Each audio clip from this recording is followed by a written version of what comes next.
ओम भगवते वासुदेवाय नमः। सावन पूर्णिमा के दिन सुनेंगे श्री सत्यनारायण भगवान की कथा। सनातन परंपरा में श्रावण मास की पूर्णिमा का खास महत्व है। इस दिन रक्षाबंधन का त्यौहार भी होता है। इस दिन भोलेनाथ और माता पार्वती की पूजा की जाती है। वहीं इस दिन स्नान और दान का भी खास महत्व होता है।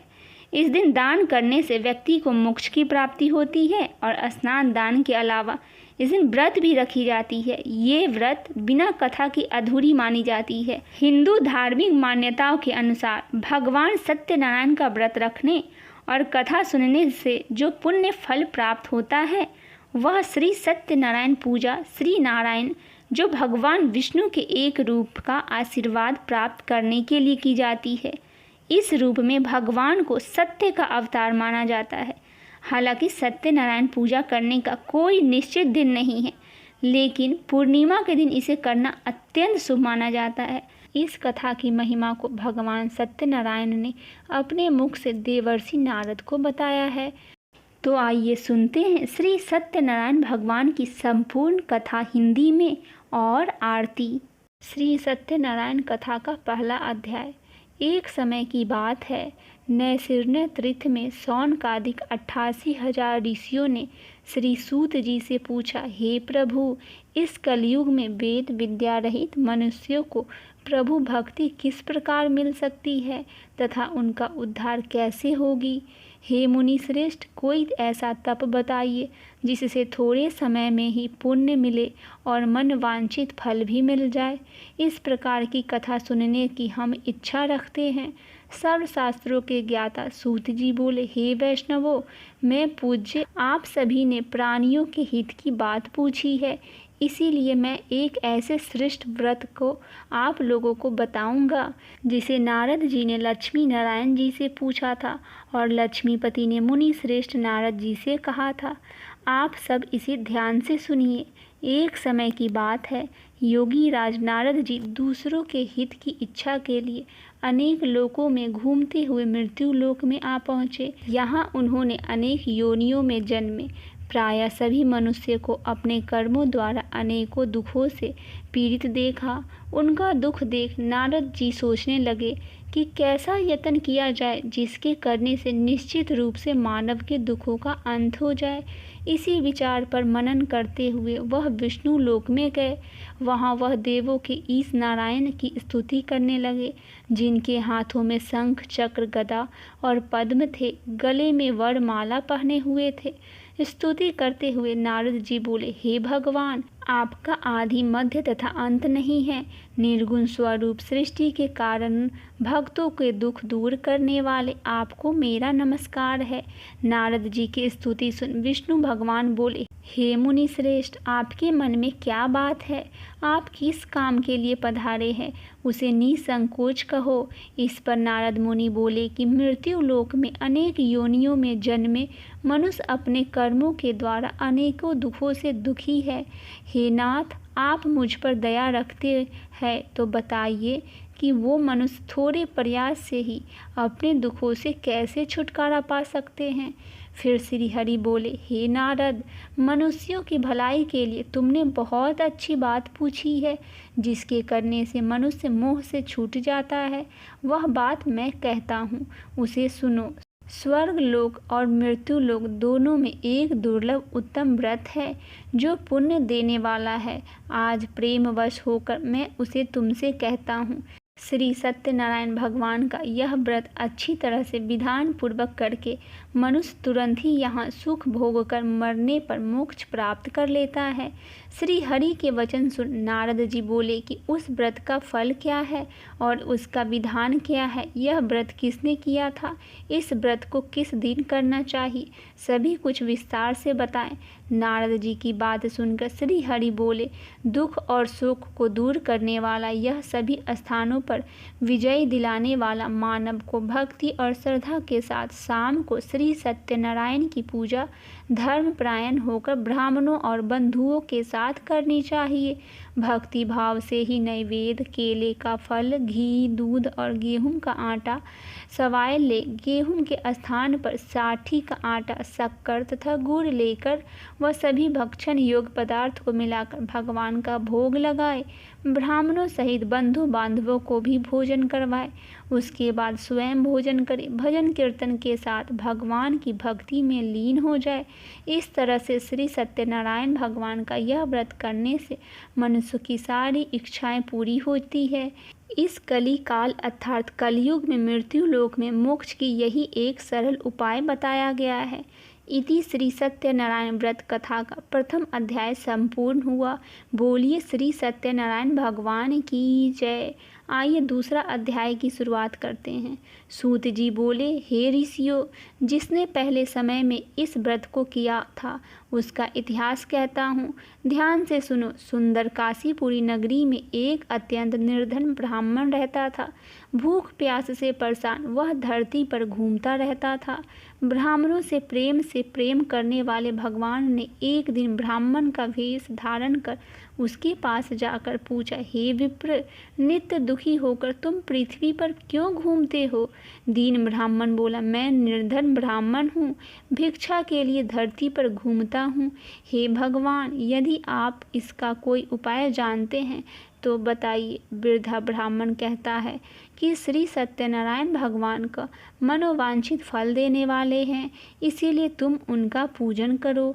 इसके करने से मनुष्य सभी दुखों से मुक्त हो जाता है। वृद्ध ब्राह्मण बनकर आए सत्यनारायण भगवान उस निर्धन ब्राह्मण को व्रत का सारा विधान बताकर अंतर्ध्यान हो गए। ब्राह्मण मन ही मन सोचने लगा कि जिस व्रत को वृद्ध ब्राह्मण करने को कह गया है मैं उसे जरूर करूँगा। यह निश्चय करने के बाद उसे रात में नींद भी नहीं आई। वह सवेरे उठकर सत्यनारायण भगवान के व्रत का निश्चय कर भिक्षा के लिए चल दिया। उस दिन निर्धन ब्राह्मण को भिक्षा में बहुत धन मिला, जिससे उसने बंधु बांधवों के साथ मिलकर श्री सत्यनारायण भगवान का व्रत संपन्न किया। भगवान सत्यनारायण का व्रत संपन्न करने के बाद वह निर्धन ब्राह्मण सभी दुखों से छूट गया और अनेक प्रकार की संपत्तियों से युक्त हो गया। उसी समय से यह ब्राह्मण हर माह इस व्रत को करने लगा। इस तरह से सत्यनारायण भगवान के व्रत को जो मनुष्य करेगा वह सभी प्रकार के पापों से छुटकारा, मोक्ष की प्राप्ति होगा। जो मनुष्य इस व्रत को करेगा वह भी सभी दुखों से मुक्त हो जाएगा। सूत जी बोले कि इस तरह नारद जी से नारायण जी का कहा हुआ श्री सत्यनारायण व्रत को मैंने तुमसे कहा। हे विप्र, मैं अब और क्या कहूँ? ऋषि बोले, हे मुनिवर, संसार में उस विप्र से सुनकर और किस किस ने इस व्रत को किया, हम सब इस बात को सुनना चाहते हैं। इसके लिए हमारा मन बहुत ही श्रद्धा भाव से व्याकुल है। सूत जी बोले, हे मुनियों, जिसने इस व्रत को किया है वह सब सुनो। एक समय वही विप्र धन व ऐश्वर्य के अनुसार अपने बंधु बांधवों के साथ इस व्रत को करने को तैयार हुआ। उसी समय एक एक लकड़ी बेचने वाला बूढ़ा आदमी आया और लकड़ियां बाहर रखकर अंदर ब्राह्मण के घर में गया। प्यास से दुखी वह लकड़हारे उनको व्रत करते देख विप्र को नमस्कार कर पूछने लगे कि आप यह क्या कर रहे हैं तथा इसके करने से क्या फल मिलेगा, कृपया करके आप मुझे भी बताइए। ब्राह्मण ने कहा कि सब मनोकामनाओं को पूरा करने वाला यह सत्यनारायण भगवान का व्रत है।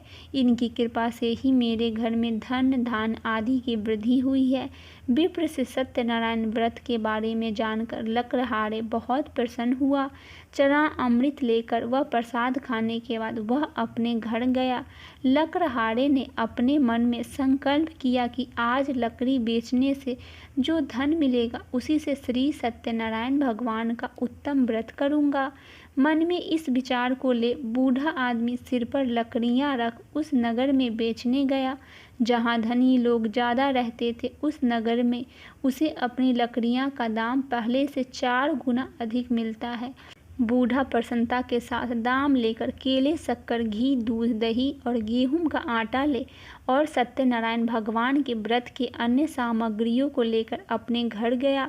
वहाँ उसने अपने बंधु बांधवों को बुलाकर विधि विधान से सत्यनारायण भगवान का पूजा और व्रत किया। इस व्रत के प्रभाव से वह बूढ़ा लकड़हारा धन पुत्र आदि से मुक्त होकर संसार के समस्त सुख को भोग कर अंतकाल में बैकुंठ धाम चला गया।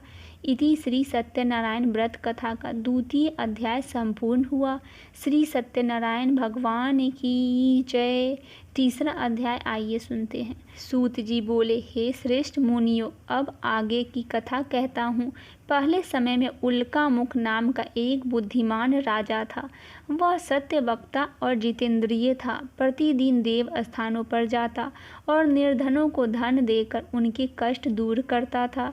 उसकी पत्नी कमल के समान मुख वाली तथा सती साध्वी थी। भद्रशिला नदी के तट पर उन दोनों ने श्री सत्यनारायण भगवान का व्रत किया। उसी समय साधु नाम का एक वैश्य आया। उसके पास व्यापार करने के लिए बहुत सा धन भी था। राजा को व्रत करते देखकर वह नियम विनय के साथ पूछने लगा, हे राजन, भक्ति भाव से पूर्ण होकर आप यह क्या कर रहे हैं? मैं सुनने की इच्छा रखता हूँ, तो आप मुझे बताइए। राजा बोले, हे साधु, आपने बंधु बांधवों के पुत्रादि की प्राप्ति के लिए एक महाशक्तिमान श्री सत्यनारायण भगवान का व्रत और पूजा कर रहा हूँ। राजा के वचन सुन साधु आदर से बोला, हे राजन, मुझे इस व्रत का सारा विधान कहिए। आपके कथानुसार मैं भी इस व्रत को करूँगा। मेरी भी संतान नहीं है और इस व्रत को करने से निश्चित रूप से मुझे संतान की प्राप्ति होगी। राजा से व्रत का सारा विधान सुन व्यापार से निवृत्त हो वह अपने घर गया। साधु वैश्य ने अपनी पत्नी को संतान देने वाले इस व्रत का वर्णन कह सुनाया और कहा कि जब मेरी संतान होगी तब मैं इस व्रत को करूँगा। साधु ने इस तरह से वचन अपनी पत्नी लीलावती से कहे। एक दिन लीलावती पति के साथ आनंदित होकर संसारिक धर्म में परिवृत्त होकर श्री सत्यनारायण भगवान की कृपा से गर्भवती हो गई। 10वें महीने में उसके गर्भ से एक सुंदर कन्या ने जन्म लिया। दिनों दिन वह ऐसे बढ़ने लगी जैसे कि शुक्ल पक्ष का चंद्रमा बढ़ता है। माता पिता ने अपनी कन्या का नाम कलावती रखा। एक दिन लीलावती ने मीठे शब्दों में अपने पति को याद दिलाया कि आपने सत्यनारायण भगवान को जिस व्रत को करने का संकल्प किया था उसे करने का समय आ गया है। आप इस व्रत को करिए।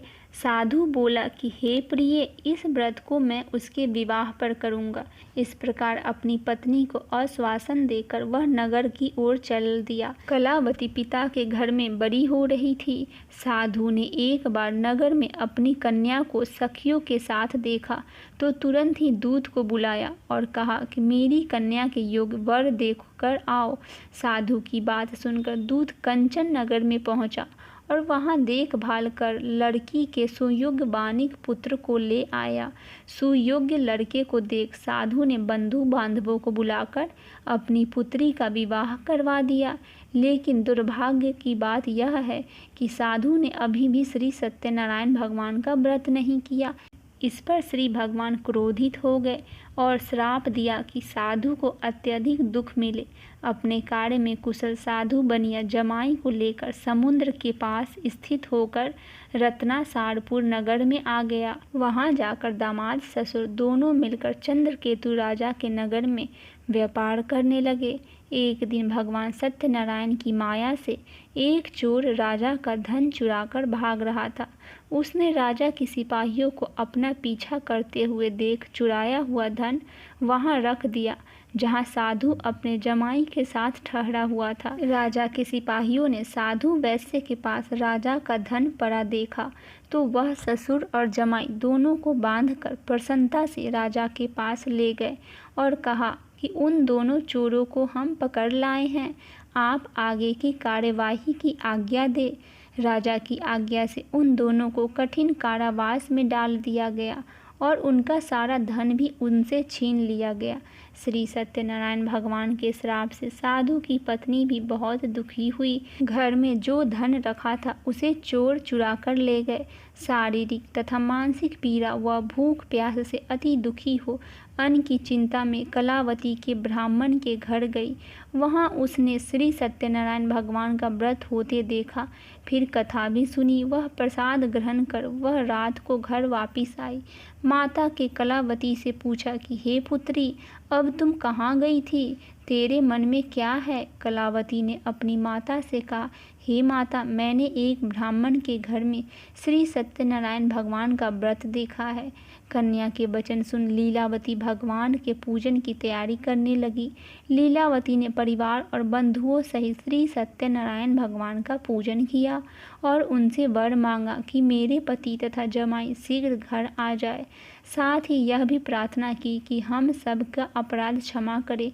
श्री सत्यनारायण भगवान के इस व्रत से संतुष्ट हो गए और राजा चंद्रकेतु को सपने में दर्शन दे कहा, हे राजा, तुम उन दोनों वैश्य को छोड़ दो। तुमने उनका जो धन लिया है उसे वापिस कर दो। अगर ऐसा नहीं किया तो मैं तुम्हारा सारा धन, राज्य और संतान सभी नष्ट कर दूंगा। राजा को यह सब कहकर वह अंतर ध्यान हो गए। प्रातःकाल सभा में राजा ने अपना सपना सुनाया। फिर बोले कि बानिक पुत्रों को कैद से मुक्त कर सभा में ले आओ। दोनों ने आते ही राजा को प्रणाम किया। राजा को मीठी वाणी में बोला, हे महानुभाव, भाग्यवंश, ऐसा कठिन दुख तुम्हें प्राप्त हुआ है, लेकिन अब तुम्हें कोई भय नहीं है। ऐसा कह राजा ने उन दोनों को नए वस्त्र आभूषण भी पहनाए और जितना धन उनका लिया था उससे 2 गुना धन वापिस कर दिया और दोनों वैश्य को अपने घर जाने को कहा। इति श्री सत्यनारायण भगवान व्रत कथा का 3य अध्याय संपूर्ण हुआ। बोलिए श्री सत्यनारायण भगवान की जय। 4था अध्याय आइए सुनते हैं। सूत जी बोले, वैश्य ने मंगलाचार कर अपनी यात्रा आरंभ की और अपने नगर की ओर चल दिया। उनके थोड़ी दूर जाने पर एक दंडी वैश्यधारी श्री सत्यनारायण ने उनसे पूछा कि हे साधु, तेरी नाव में क्या है? अभिमानी बानित हंसता हुआ बोला, हे दंडी, आप क्यों पूछते हो? क्या धन लेने की इच्छा है? मेरी नाव में तो बेल व पत्ते भरे हुए हैं। वैश्य के कठोर वचन सुन भगवान बोले, तुम्हारा वचन सत्य हो। दंडी ऐसे वचन कह वहाँ से दूर चले गए। कुछ देर जाकर समुद्र के किनारे पर बैठ गए। दंडी के जाने के बाद साधु वैश्य ने नित्य क्रिया के पश्चात नाव को ऊंची उठते देखकर अचंभा माना और नाव में बेल पत्ते आदि देखकर वह मूर्छित हो जमीन पर गिर गया। मूर्छा खुलने पर वह अत्यंत शोक में डूब गया। तब उसका दामाद बोला कि आप शोक ना मनाएं, यह दंडी का शाप है, इसीलिए हमें उनकी शरण में जाना चाहिए, तभी हमारी मनोकामनाएं पूरी होगी। दामाद की बात सुनकर वह दंडी के पास पहुंचा और अत्यंत भक्ति भाव नमस्कार करके बोला, मैंने आपसे जो असत्य वचन कहे थे उनके लिए मुझे क्षमा कर दीजिए। ऐसा कहकर महान शोकातुर होकर रोने लगा।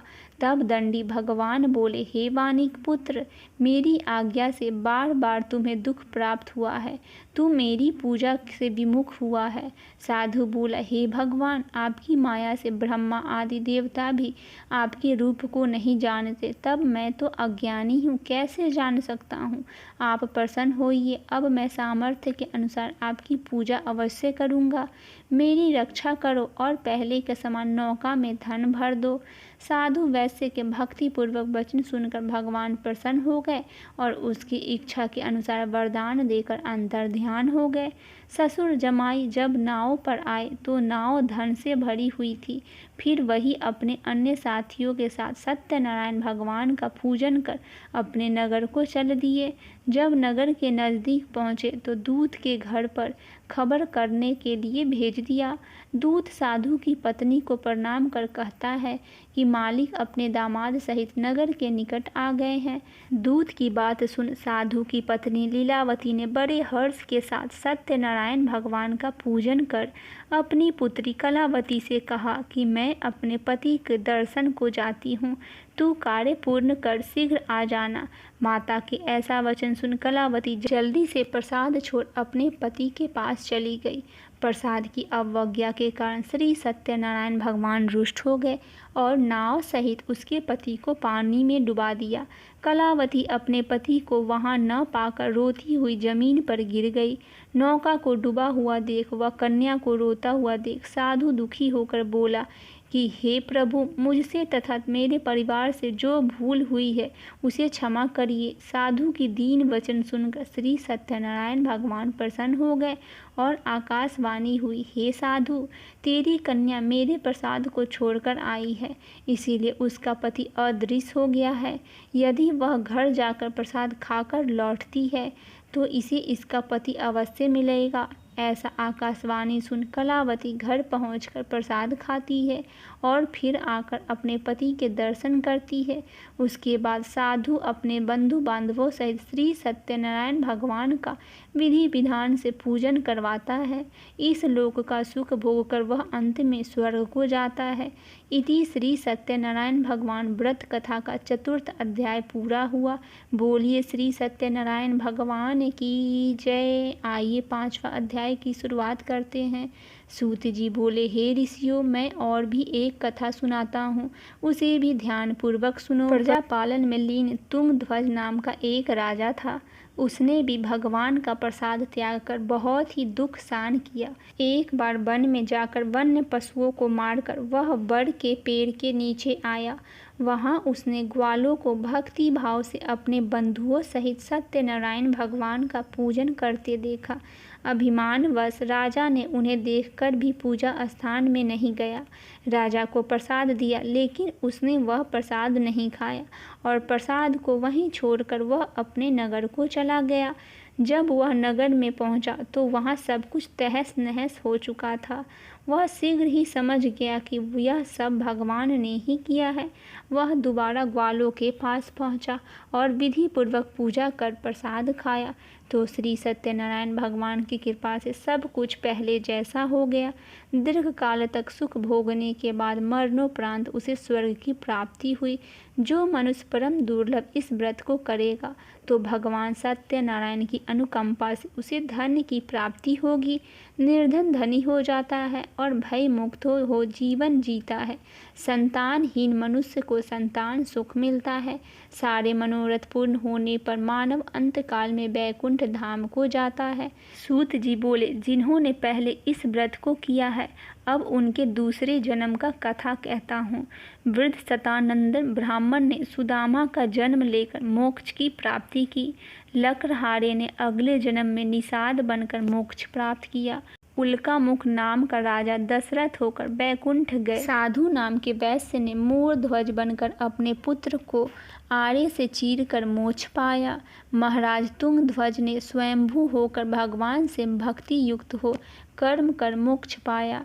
इति श्री सत्यनारायण व्रत कथा का 5वां अध्याय संपूर्ण हुआ। श्री सत्यनारायण भगवान की जय।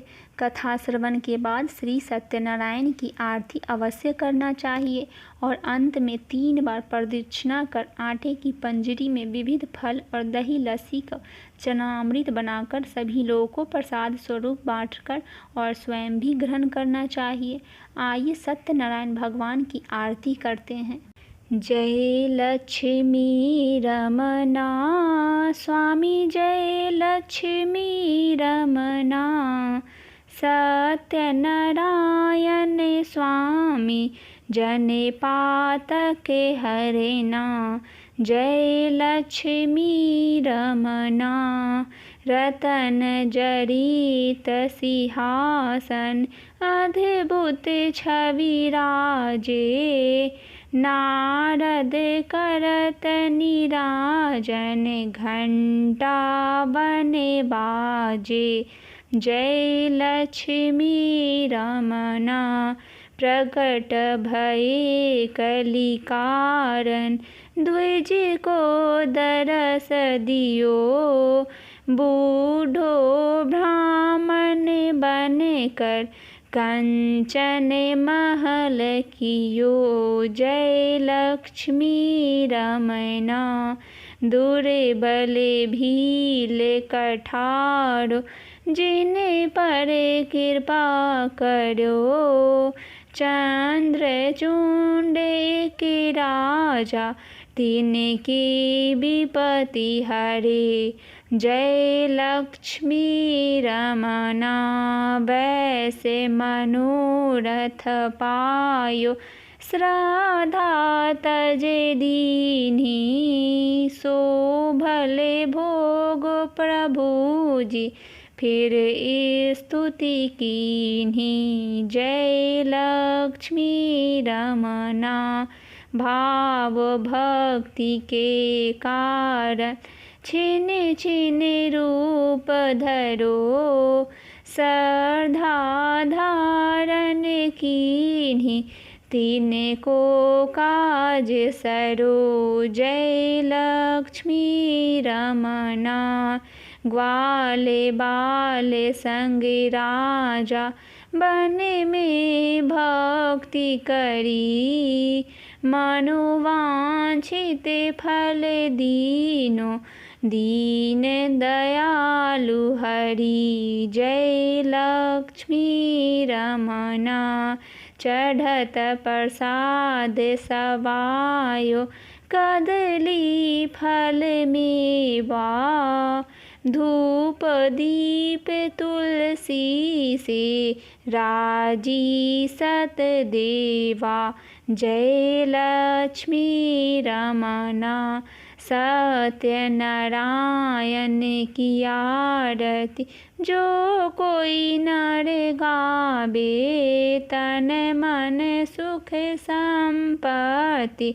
मनोवांछित फल पावे। जय लक्ष्मी रमना, स्वामी जय लक्ष्मी रमना।